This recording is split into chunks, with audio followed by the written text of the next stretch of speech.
Hi, I'm Casey Blouse. I'm the owner of Blouse House Creative.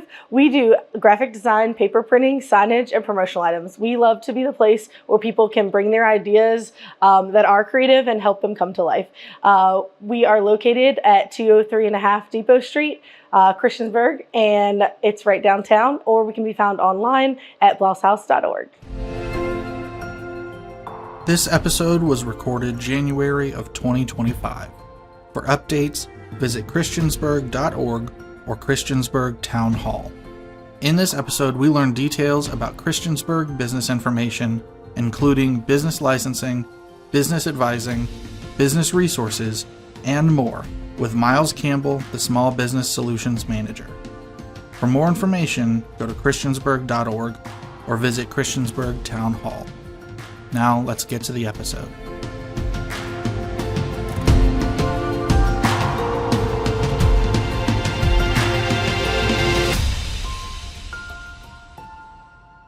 Hey, Chamber members, Alan Waters here, your Director of Marketing and Communications in the Montgomery County Chamber of Commerce and your Business 101 series. Today I'm joined by... Hey everybody, I'm Miles Campbell. I'm the Small Business Solutions Manager with the Town of Christiansburg. Awesome, Miles. Thank you for joining us. This series, the real point is to get down to the crux of, hey, for our business owners or those who are looking to start a business, what are things that you may not know if you've not gone through school with a business education? So with that being in mind, tell us a little bit about what your position is and how that interacts with small business owners. I know it's Christiansburg focused, but that doesn't mean that this isn't information that would be helpful for multiple businesses. Right. Yeah, so I'm here to be a resource for primarily businesses in Christiansburg, but if there's other businesses in the county that can make use of, what we're putting out, then, by all means, take advantage of it. But we're here for everything start to finish, whether that's very beginning, business licensing, formation, getting all of your paperwork in order, all the way through. We do some one-on-one advising. And then we also have some programs for whether you're a new business, an aspiring entrepreneur, or an established business, ways to kind of help you learn and educate and collaborate with other businesses in the community and to ultimately thrive. Collaboration is the name of the game. So with that in mind and looking, like I said, straight up Business 101, what does a business owner that's looking at Christiansburg need to make sure they do in order to legally operate here? Right. That's a great question. So the end goal is the business license. And in the town of Christiansburg, that's kind of your last step, right? So if we work it backwards, we just want to make sure that you have everything in order before we grant the final business license. So a lot of times that starts with state and federal licensing. So for example, if you're a restaurant, you'll start with the Virginia Department of Health and you'll get your inspections, you'll get your licensing through them. If you are, say, like a home improvement contractor, you'd go through the Department of Professional and Occupational Regulation. So just a couple quick examples of, you want to make sure that your state licensing is good to go, and then you would come to us. The other part of that is kind of your location. So sometimes people start in a home, right, in their home, and you would get a home occupation application filled out, which is basically, is your business an acceptable and safe use of that zone? So you can't have heavy industrial stuff in a residential neighborhood. Right. The equivalent to that is if you have a commercial space, you do a business occupancy application, and it's the same type of zoning stuff. So once you get those two things with your state and federal licensing and then your occupancy application, then you can move on to the business license, and it's kind of everything submitted together. So, and I'm going to use myself as an example here. We're a Christiansburg-based business, have that registered as a home occupancy. If we then go and get a physical location, do we need to actually refile things with a business occupancy before we are allowed to be operating? Or is it something that, because you've got that first step, there's a little leeway between? How does that work? So moving to a new location, you'd still need to submit a new business occupancy application. Okay. Just to, again, make sure the zoning and everything is good. But assuming it's, a fairly, straightforward case, then it shouldn't be any major Awesome. deal. Taking note. So with the home occupancy, you talked about that. Are there any other restrictions that people should be aware of? anything that as far as what they're doing. Yeah. Yeah, no, that's a good question. Generally, the rule of thumb that I use is as low impact on the neighborhood as possible, right? So you don't want to have a whole bunch of signage that makes it look like your home is a business, or you don't want to have 1 million people or big trucks coming through every hour of the day, or you don't want to have, again, large manufacturing equipment that's going to make a ton of noise and put out fumes into the air. So generally, and there's always exceptions to the rule, but generally if it's a low impact to the neighborhood, it's usually going to be an okay home occupancy. And the other reason I ask that is for any of our members that want to have a ribbon cutting and those kind of things as a home occupancy. My understanding is you cannot do that ribbon cutting at your home occupancy. It would have to be something we do here at the chamber, because you can't have an event or something like that at your home. Right. Great. Yeah, usually the home occupancy is for, say, like administrative offices, things where you're working on the computer, not seeing a whole bunch of people at the same time, and not a lot of people working on site. Great. And so into the state and those pieces, but still kind of on the home. What about some of the interesting caveats I think we have in the state of Virginia, which is you can operate certain baking items or certain pickled items and go to a farmer's market without having a inspected kitchen through the Virginia Department of Health. How are those things handled as far as Christiansburg's concerned? So as far as your state licensing goes, if the state approves it, Christiansburg should also be good to go. Okay. So if Virginia Department of Health says, the exact thing that you're doing doesn't need a health inspection or doesn't need a health license, then that would not be something you'd have to submit with your home occupancy. Okay, cool. So we talked a little bit about that. With the business licenses as well, what is that kind of timeline process that you have to think about? What are some of the costs associated with it? I know it's different per industry. And then what are you looking at as far as your renewals in that process? Right. So your first business license is $30. That's kind of the minimum license fee. And then at the end of the year, going into the next calendar year is when you kind of calculate your gross receipts.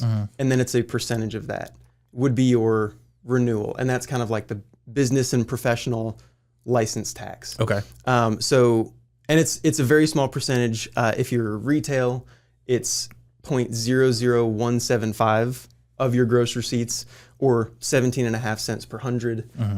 Services, I think, is 28 cents per hundred. So it's a very minimal license fee.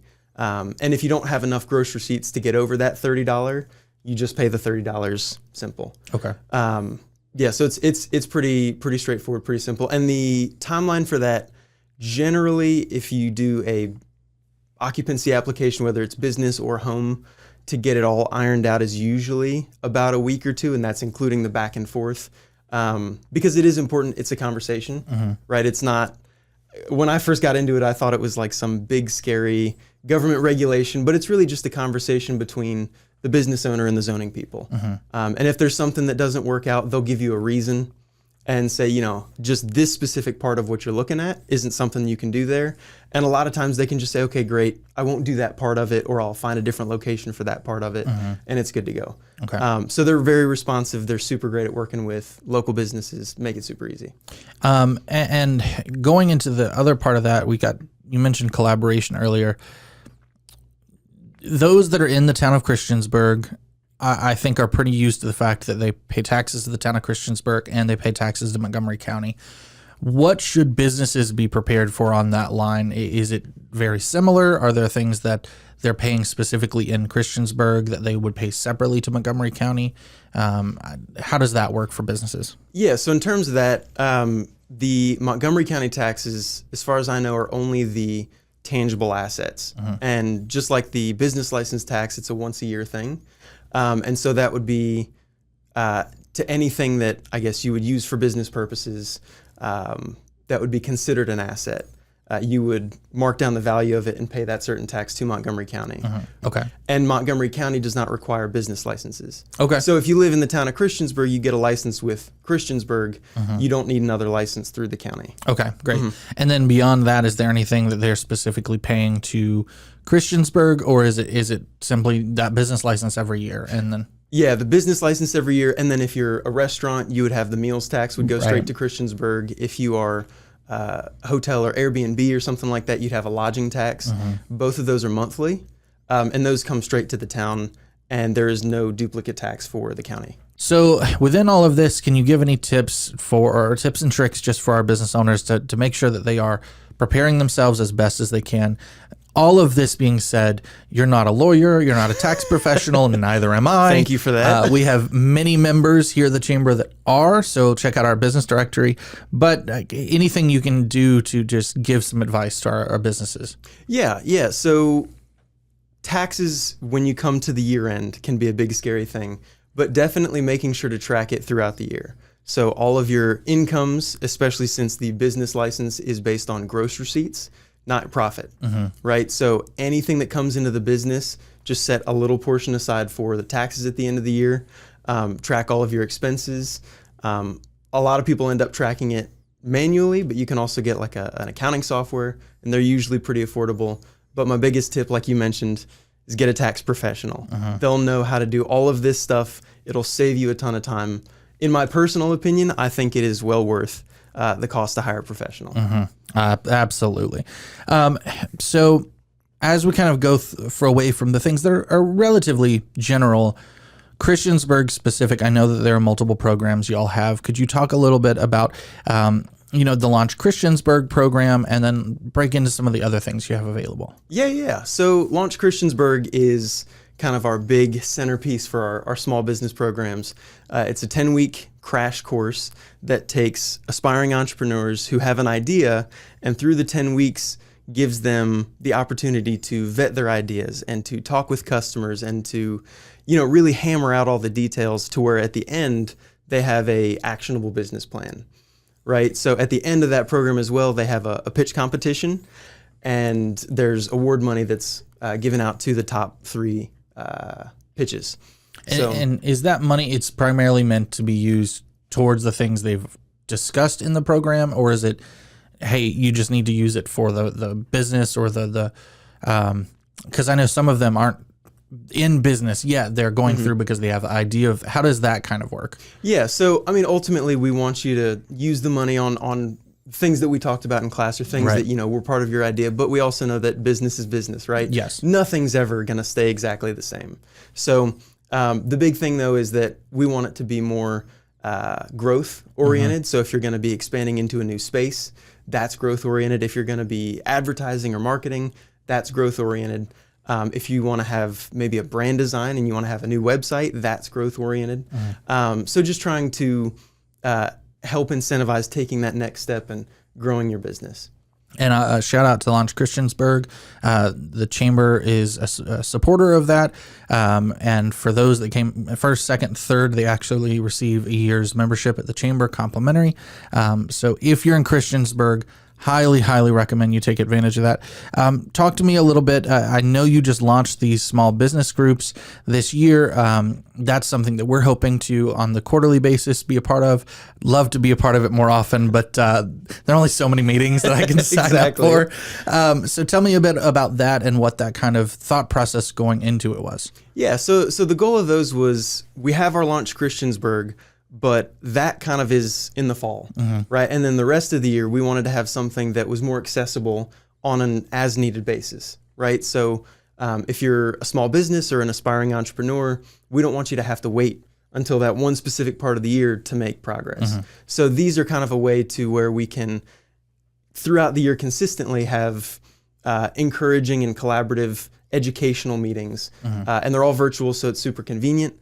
But just to kind of help along the way and in a consistent manner, kind of hammer out those ideas, or, educate on certain business topics. And it's an open invite, so everybody's welcome to come. But yeah. And so I know that you've got some that are monthly, bi-monthly, quarterly. How does that separation go as people are looking into it? Yeah, so the first group is the business brief. It's kind of everything around town in Christiansburg. So whether that's events, or whether that's construction projects that we have going on that's going to be closing certain roads and impacting certain businesses, that's going to be our quick quarterly session, right? Our monthly sessions are for existing business owners, and that's the educational topic of the day and working with collaborative sessions with other business owners. That's our monthly, and then our bi-monthly every other month is our aspiring entrepreneurs. Okay. So that means 1 month or every quarter you've got 3 in a row. 3 back to back. All right. Yep. See, this is why we couldn't be there. All right. Talk to me about the facade grant, because I know that's things we've actually had members take advantage of before in the past. I know that we've helped promote that in the past as well. So how does that work? And I know it's kind of an ever evolving thing as well. It is. So for this year, knowing that this is going to come out at some point in 2025, what is that something that business owners can keep an eye out for? Yeah, so we're actually in the process of, like you said, changing and revamping and trying to make it a little bit more straightforward and easy to understand so that every business owner in Christiansburg can access it. But basically, the intent is to give matching grant funds to local businesses to help them spruce up the face of their business. The general timeline for that is accepting applications through the summer, I believe, and then kind of closing out and awarding those grant funds at the end of the year. Okay. So in December, we just finished awarding and getting it approved through the council, the winners for 2024. Okay. And we will be putting out a lot more information on that soon. Again, we're changing a lot of the verbiage and how things are laid out and trying to communicate up front how the whole thing's going to work so that businesses can work to improve their applications. Okay, cool. And then you talked a little bit earlier about you do one-to-one support, advising and things like that. Tell me about that and how that works specifically with you. Yeah. So it's really trying to meet businesses where they're at.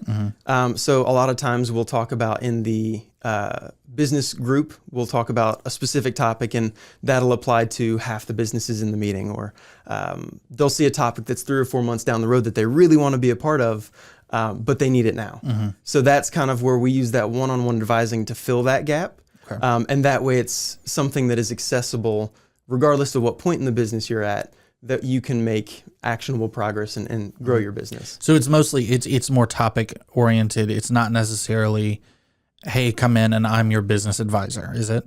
Right. Okay. Right. All right. Yeah. Which is great because collaboration got mentioned earlier. Anthony with the SBDC is going to be on an episode later in the series. And I know you don't have to be an either or. It's similar to people ask us all the time. Well, I'm a member of the Pulaski Chamber. Can I be a member of the Montgomery County Chamber?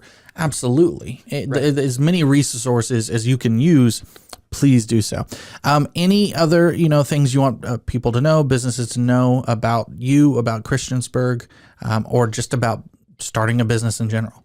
Yeah. I mean, I personally come from a small business background. I went to school for business. I started a business when I graduated. So my whole life up until this point has been small business. I truly believe that small business is kind of the best way to kind of grab life by the horns and do what you want with it. So I would absolutely encourage anybody who's even remotely considering it, try it out, see what happens. Yeah, absolutely. And like Alan said, there's a whole network of resources here, whether that's county, Christiansburg, or NRV. There's a ton of resources. If you need any help, just reach out for anything. If anybody has any questions or anything they would like to ask for Miles, please send them my way, marketing@montgomerycc.org. I'll happily facilitate that and get that information out there. If you've got information or topics you would like to see later on in this series, we do have kind of the rest of this year's already planned out, but that doesn't mean that we can't add on, get more information out there. Please send that along. Again, it's marketing@montgomerycc.org. Thank you, Miles, for being here. Thank you for providing this information. Yeah, I appreciate the opportunity. Yeah, I part of the idea for this series was just to let people know, hey, these resources are here. So I love the fact that we've got so many that are available. And even if it's not, hey, if you're not a Christiansburg-based business, that's fine. We've got others on the series that we're going to talk to. There's still a lot of good information here that you can utilize. So any parting words or anything before I sign off here? No, just grab life by the horn, start your business in Christiansburg. Let's do it. Awesome. Well, thank you all for listening. Thank you for watching along. Please make sure you like, download, subscribe, all of those things so that you know when we've got new episodes coming out, and we've got new things that are posted on our YouTube, including Eggs and Issues, Lunch and Learn, small business workshops. We're filming a lot more of our content and programs here at the Chamber, so that we can get that out to those of you who aren't able to physically make it here in person. We want to make sure you're still getting that information. In the meantime, make sure you go out, invest, connect, engage, and prosper.